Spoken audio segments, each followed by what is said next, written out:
El material utilizado por el talento literario son las palabras. El material del talento narrativo es la vida misma. Robert McKee. Bienvenidos al siglo XXI, una época en la que la ficción se consume con la misma naturalidad y frecuencia con la que vamos a la nevera a por algo de picar. Todos aquellos que habéis crecido con la televisión seguramente recordéis qué dibujos animados o programas veíais, en qué orden y en qué horario. Al mismo tiempo, estaréis pensando en qué libros leíais de pequeños y en qué películas veíais una y otra vez. Pero además, los que sois unos fricazos empedernidos como nosotros y consumís a día de hoy libros, series, películas, música, videojuegos y demás cultura porque os hace tanta falta como respirar, seguramente habréis aprendido, de manera casi instintiva, a ver ciertos patrones que se repiten en estos medios y que otras obras toman como referencia. Hoy, en Desde las Historias, traemos algunos de esos patrones, esas fórmulas, esos elementos que aparecieron por primera vez en los clásicos de la literatura y que nos han seguido hasta las series que han salido esta semana en las plataformas. Hoy vamos a hablaros de algunos tropos de narrativa. Pero lo primero es lo primero. ¿Qué es un tropo? Un tropo puede ser muchísimas cosas en una historia. Puede ser un detalle muy concreto, puede ser una frase utilizada, puede ser un tipo de personaje, incluso puede ser un arco o una estructura narrativa entera. Caminar dando la espalda a una explosión es un tropo. El personaje del mago en una película de fantasía es un tropo. La parejita que al principio se lleva a matar y que luego acaba junta es un tropo. Pero lo más importante y lo que une a todos estos elementos es que un tropo es una convención. Es una herramienta que, si se usa apropiadamente, hace que la historia funcione. Si se usa por el mero hecho de que otras historias la han usado antes, pero no encaja en la historia, no solo resulta ser algo que hace que la historia no funcione, sino que además se convierte en un cliché. Por poner un ejemplo, hace poco Ma y yo fuimos al cine a ver La Casa del Caracol, y al principio el planteamiento resultaba interesante, pero de repente llegamos a una escena en la que los dos arrugamos la frente a la vez, nos miramos y dijimos: «Oh no, el tropo del escritor de novelas amargado y alcohólico, otra vez no». Pero al mismo tiempo, el otro día, mientras veíamos Juego de Tronos, veíamos más claramente uno de los tropos que vamos a dar hoy, la Death Flag, y este tropo estaba bastante bien ejecutado. Puede incluso llegar a ser subjetivo el si un tropo es usado de manera perfecta o si es una forma de salir del paso en ciertos momentos de la trama, pero no venimos a defenderlos ni a condenarlos. Los tropos, al final, son tropos. Los que escribís o leéis poesía, estaréis acostumbrados a distinguir figuras retóricas, aliteraciones, metáforas, símiles, hipérboles, oxímoron, hipérbatos. Los tropos son el equivalente a nivel narrativo. Y en nuestro episodio de esta semana, os traemos una pequeña lista de tropos de diferentes clases y magnitudes, para poneros un ejemplo de lo mucho que se puede jugar con las historias. Así pues, empezamos. Número 1. El viaje del héroe. El viaje del héroe es un tropo de grandes proporciones y la razón es que es un tipo de historia en sí. La trama del viaje del héroe consiste en que nuestro protagonista, que vive en su zona de confort, se ve obligado a abandonarla para embarcarse en una aventura con un propósito definido. En ese viaje descubrirá un mundo nuevo, conocerá a nuevas personas, se enfrentará a desafíos y luego volverá a casa. Al final, independientemente de si ha tenido éxito o no, la esencia del viaje del héroe se basa en que, una vez haya vuelto a casa, no será el mismo. Habrá una evolución notable que hará que, aunque haya regresado a su mundo original y su zona de confort, no vivirá de la misma manera que antes. Tenemos docenas de ejemplos de viaje del héroe en nuestra cultura, tanto literaria como audiovisual. Una de nuestras favoritas es, sin duda, Shrek. Un ogro que vive tranquilo en su ciénaga hasta que las criaturas mágicas del reino la usan como campamento de refugiados. Para recuperarla, tiene que ir hasta un castillo custodiado por un dragón, salvar a una princesa y entregársela a Lord Farquaad. En ese viaje conocerá tanto a Asno, su más tarde fiel compañero, como a Fiona, la propia princesa de la que luego se acaba enamorando. En este viaje, Shrek realiza un catártico ejercicio de introspección en el que admite que en realidad no quiere estar solo en su ciénaga ni aterrorizar a la población, sino que su rechazo a la sociedad es en realidad una manifestación de su mecanismo de defensa contra el rechazo que la propia sociedad proyecta sobre él, y que en el fondo de su ser, Shrek desea amor, igual que cualquier otro ser viviente de este mundo. Sí, puede que al final Shrek recupere su ciénaga y que ya no esté llena de criaturas mágicas desahuciadas, pero lo importante es que ya ha reconocido sus propios sentimientos, y que al final consigue ir a por la mujer a la que ama y a por su insoportable pero leal mejor amigo. Shrek es un ejemplo magnífico de viaje del héroe, y nosotros lo conservamos en un pedestal hecho de musgo y galletas de jengibre, pero no es la única historia con este tropo del viaje del héroe. Otra historia importante es, efectivamente, Shrek 2. Pensad en el argumento de Shrek 2 y comparad con el molde del tropo. Otro ejemplo que nos encanta y no podía faltar es el de nuestros hobbits en El Señor de los Anillos. En la película se ve, pero se nota aún más en el libro, cuando Frodo, Sam, Merry y Pippin regresan a la comarca y la gente los trata de manera diferente, porque efectivamente ya no son quienes eran antes de partir. Tenemos docenas de ejemplos de viaje del héroe y viaje de la heroína en Disney, por ejemplo. Tenemos Vaiana, tenemos Raya y el último dragón, tenemos Avatar, la leyenda de Aang. La lista es, cuanto menos, larga. Número 2. Enemies to Lovers. Atención, Memorias de Idún y la nueva trilogía de Star Wars tienen vetada la entrada a este apartado. El propio nombre lo dice por sí solo. Enemies to Lovers consiste en que dos personajes que se llevan a matar al principio se convierten en amantes al final. A veces la palabra enemies en este tropo se toma al pie de la letra y llegamos a hablar de antagonistas o enemigos que poco a poco van dejando sus diferencias a un lado y desarrollan un vínculo emocional poderoso. Si nos vamos a los clásicos de la literatura, los ejemplos más famosos serían Elizabeth Bennet y Mr. Darcy en Orgullo y Prejuicio, de Jane Austen, así como Benedicto y Beatriz en Mucho ruido y pocas nueces, de Shakespeare. Diría que nuestros ejemplos favoritos son el de Jon Nieve e Ygritte en Juego de Tronos y el de Nina Zenik y Matthias Helvar en Seis de Cuervos. Pero hay un montón más. Número 3. Pistola de Chekhov.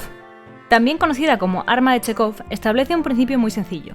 Si en el acto 1 aparece una pistola colgada de la pared, en algún momento del acto 2 o el acto 3 ha de ser descolgada. Si no se hace nada con esa pistola, no debería estar ahí en primer lugar. En otras palabras, todo lo que introduzcas en una historia ha de tener una cierta relevancia. De lo contrario, sobra.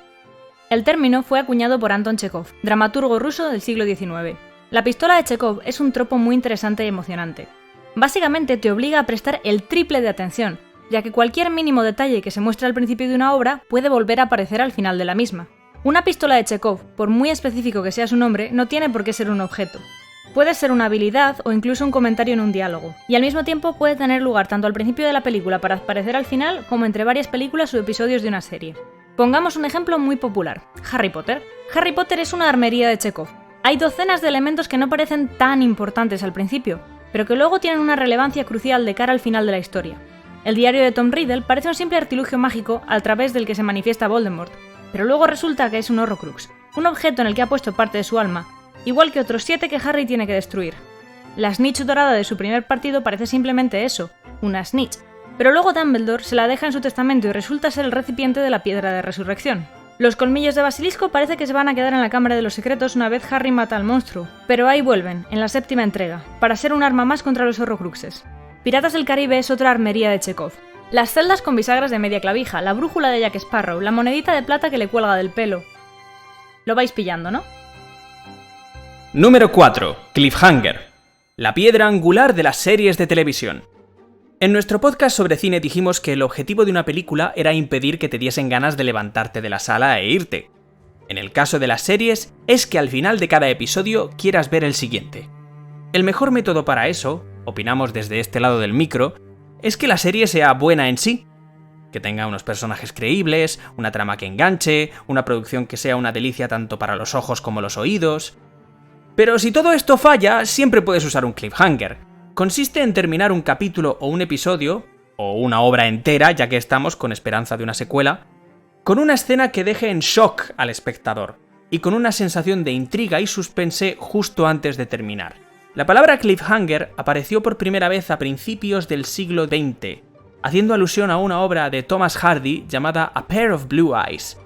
Al igual que Charles Dickens, Hardy publicaba al principio sus novelas por fascículos en periódicos, y uno de esos capítulos acabó con el protagonista a punto de caerse por un acantilado y agarrándose con nada menos que con sus uñas para evitar su caída a la muerte.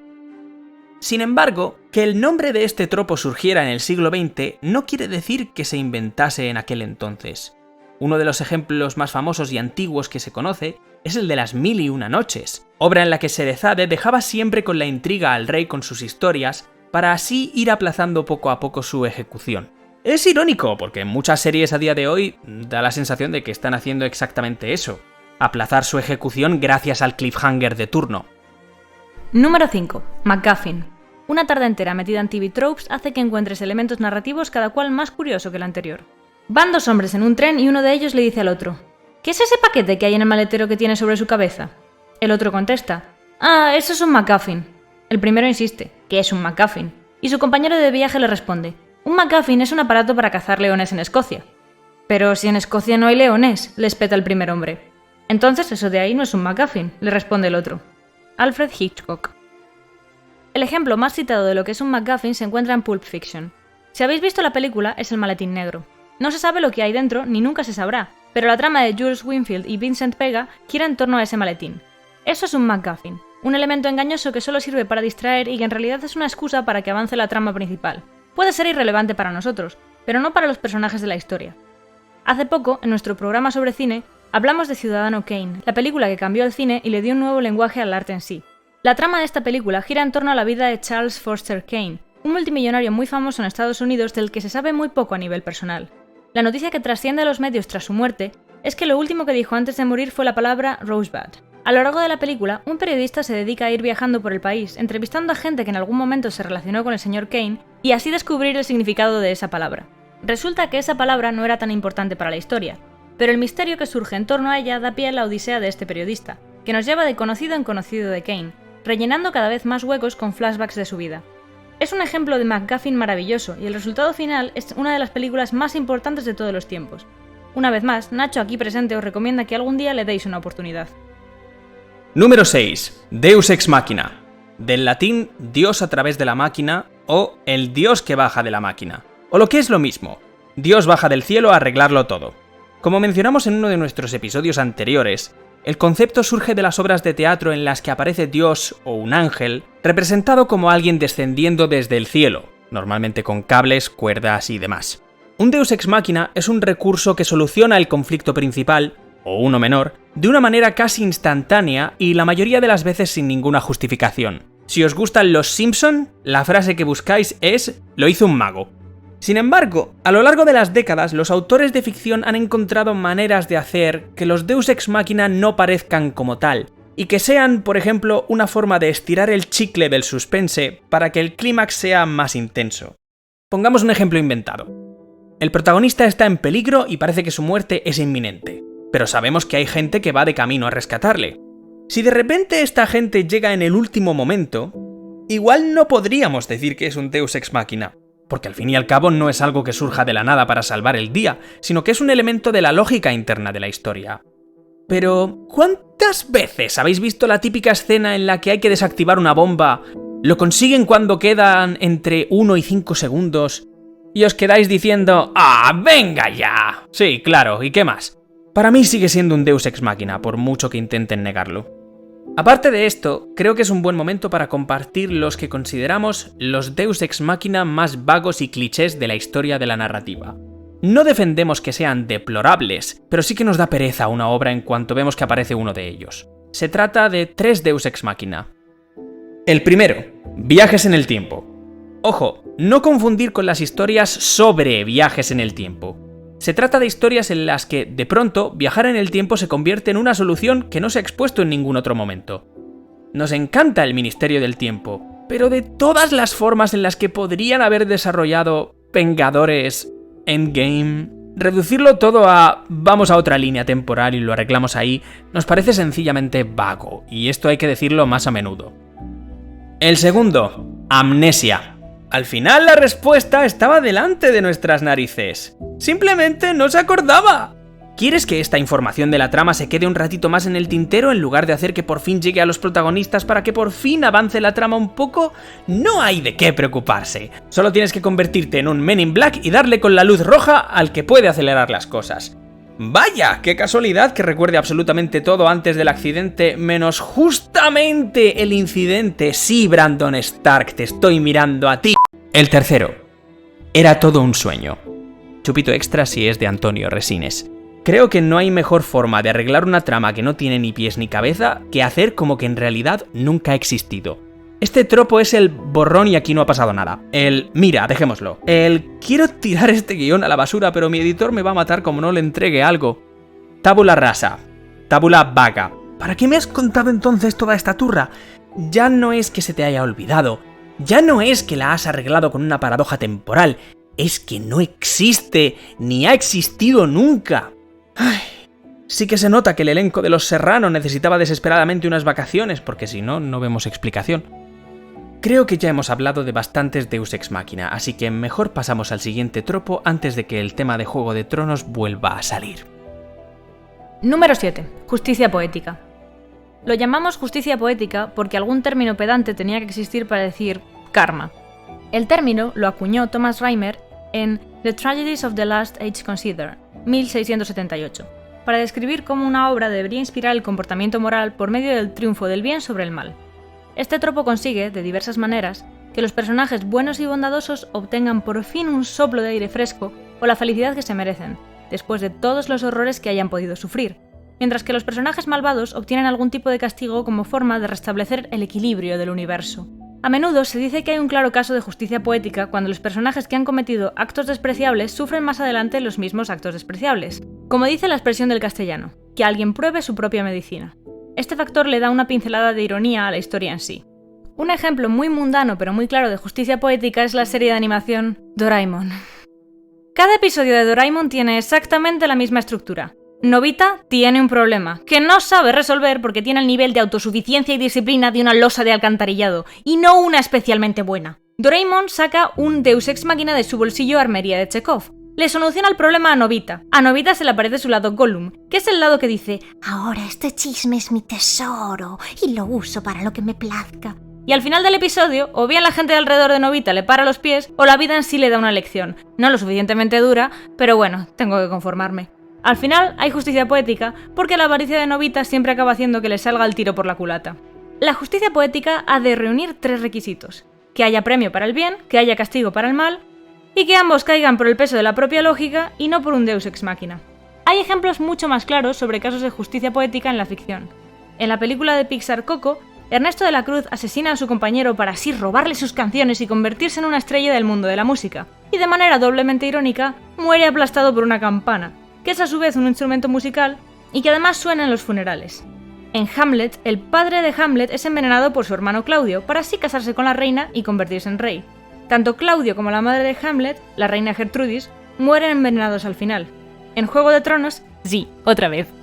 Jorah Mormont es exiliado de Poniente por haber vendido esclavos, y más tarde en la historia acaba siendo capturado por un barco de esclavistas. Pero no toda la justicia poética trata de ser castigado del mismo modo en que has infligido daño a otros. Mulan nos enseñó que, a veces, tienes que romper ciertas leyes por el bien de conseguir un bien mayor, siendo esta ley en cuestión la de que las mujeres no pueden alistarse en el ejército.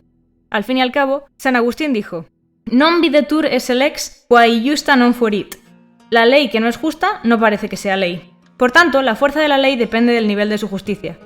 Y antes de que digáis nada, sí, nos estamos refiriendo a la Mulan de Disney de los 90, no esa cosa rara que parece la Casa de las Dagas Voladoras, pero con la fuerza de Star Wars.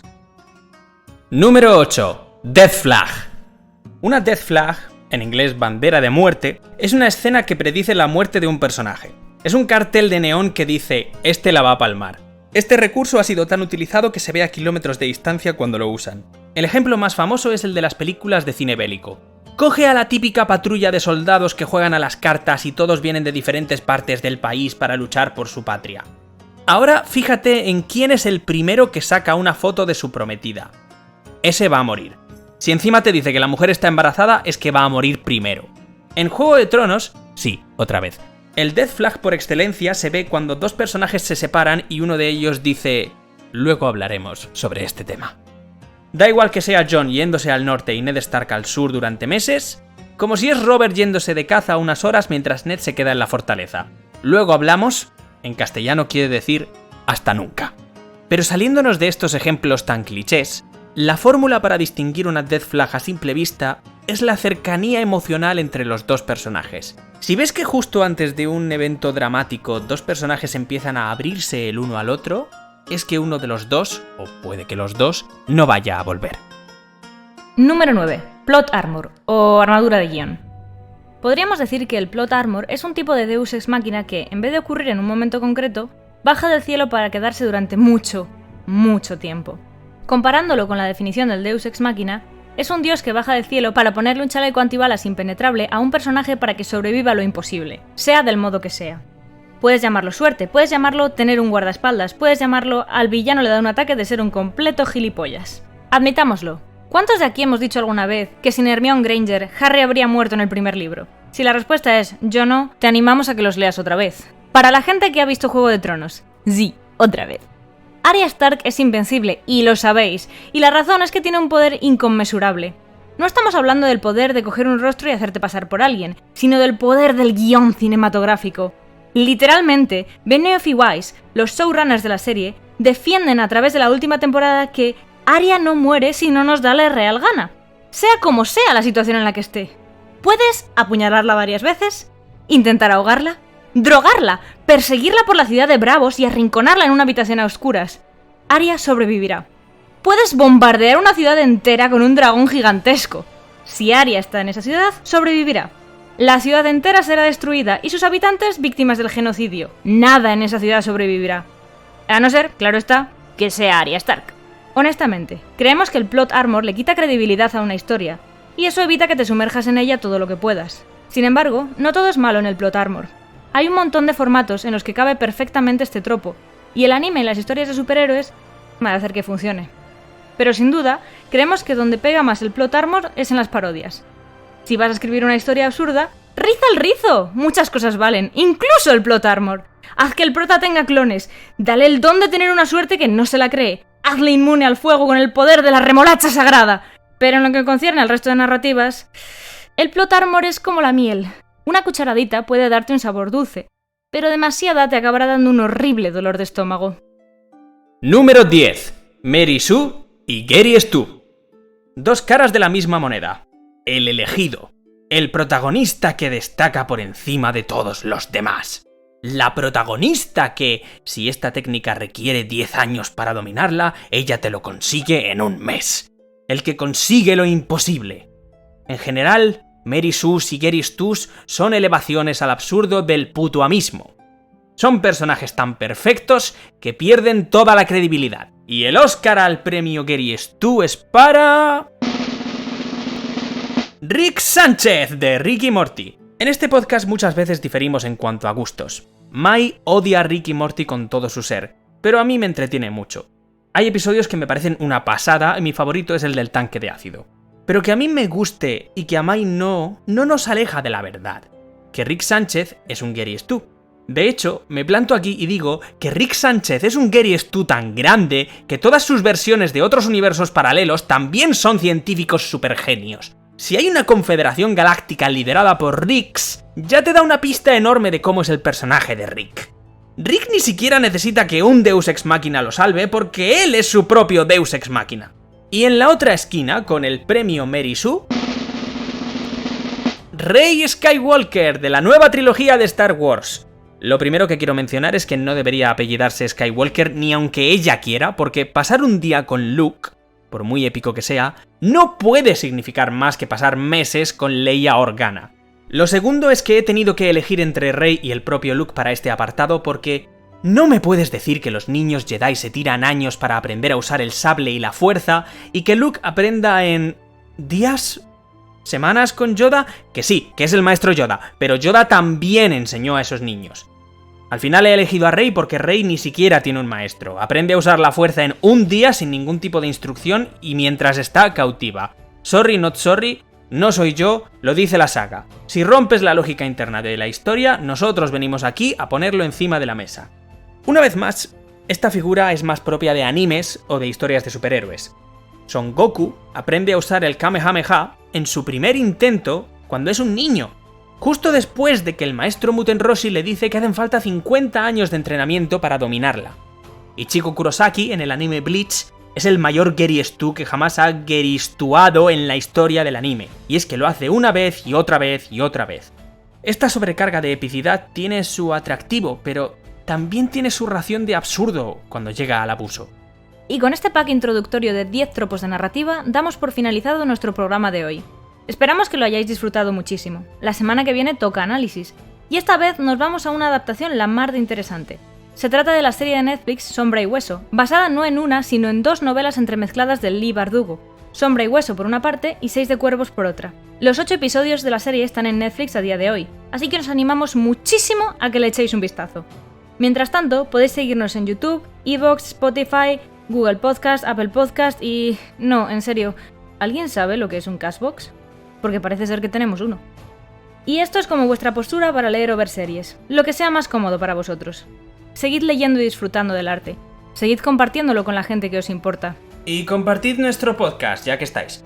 Sí, la verdad es que eso estaría guay. Gracias por volver a escucharnos. Esperamos volver a veros por aquí de nuevo muy pronto. Hasta entonces, seguid esparciendo la semilla de la cultura. Desde las historias.